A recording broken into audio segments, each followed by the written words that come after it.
everyone, and salam alaikum. My name is Emad Alghamdi, and I'm joined with my friend Zaid Alyafeai. We were the two ambassadors for Arabic in the AI project. And today we'll start by giving you some fun facts about Arabic. So, next slide. Yes, Arabic is a language that is spoken by about 400 million people around the world natively, and there are millions other people speaking it as a second language. And as a language, it is written from right to left, and it contains some unique letters that are difficult to pronounce by non-native speakers. Some examples include the letter va, ra, ha, ha, and va. And I hope I pronounced them correctly myself.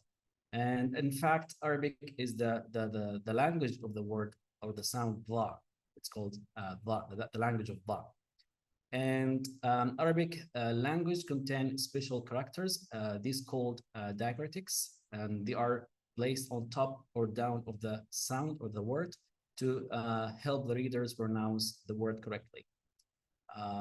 Also, compared to English, Arabic language are mostly connected. The words in the language are mostly connected, and most of the letters has initial, middle, and end shapes. Last point, in addition to modern language, standard Arabic, it's called MCA.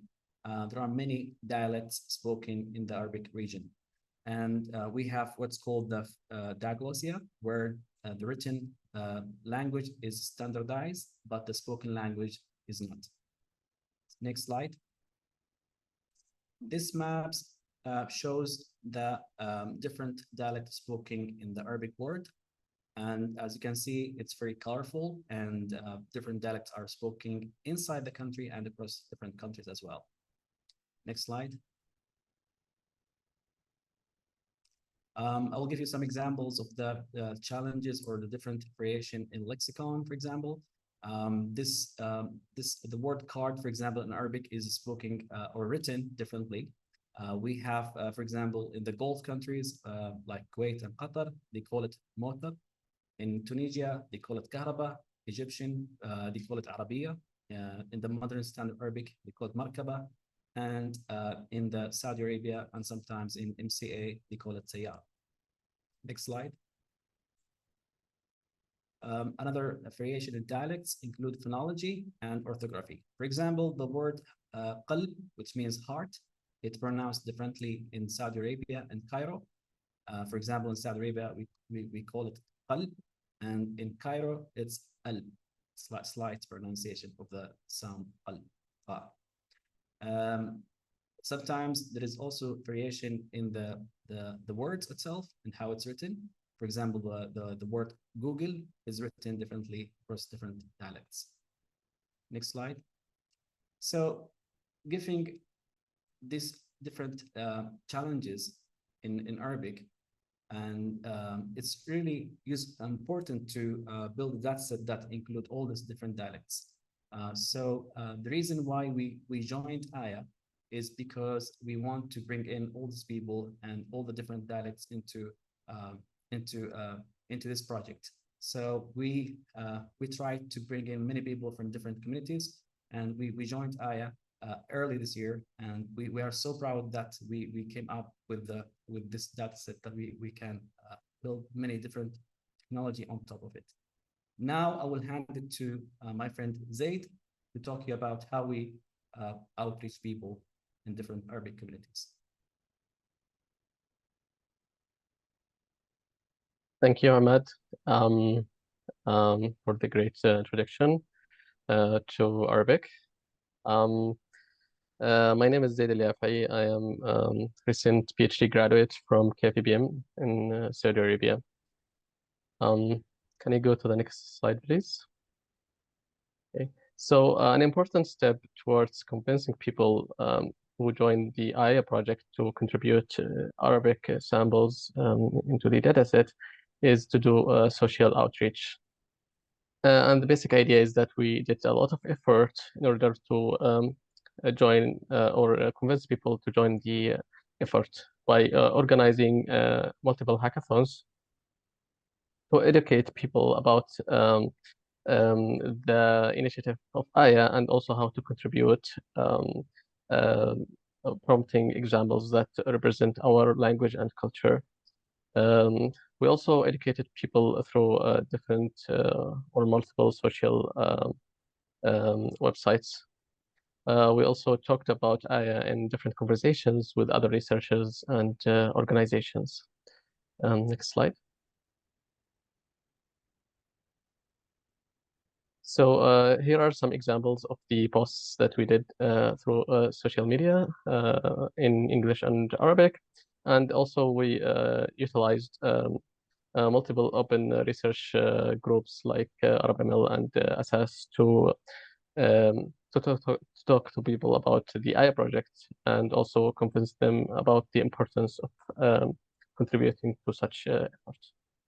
Next, please.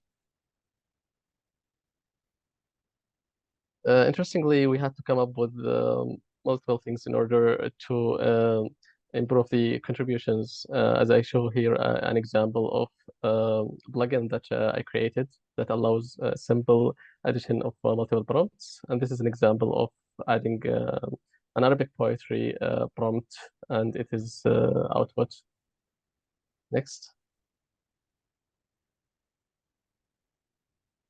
At the end of the Aya project, we got a lot of contributions from different dialects.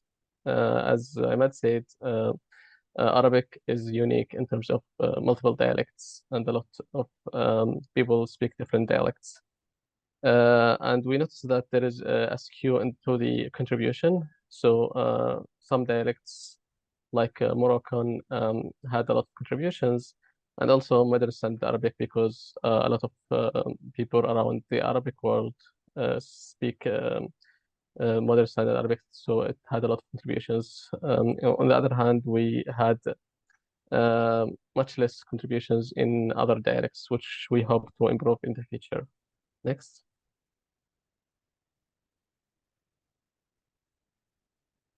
So the lessons learned from the Aya project is it's important to emphasize on the importance and scale of such events. While early contributors showed interest, they might leave later in the project. So it's important to keep people motivated and around in order to contribute. And the initial artifacts generated from the Aya project will create an initial and important motive for people to join the project in later stages. Also, the data quality is an important aspect, and the review process is very important, and it helped us in identifying any problems related to the data set. Next. So as we had the artifacts from the Aya project in terms of the multilingual language model and also the multiple data sets, we thought about multiple steps that we take further in this year especially, and we summarize them here. For example, we want to make sure that all dialects are well represented and balanced in terms of contributions. Also, we need to focus more on cultural context so people can add their type of food, tradition, and tourist places into the Aya dataset. Maybe Aya dataset version 2 will be much better in the future.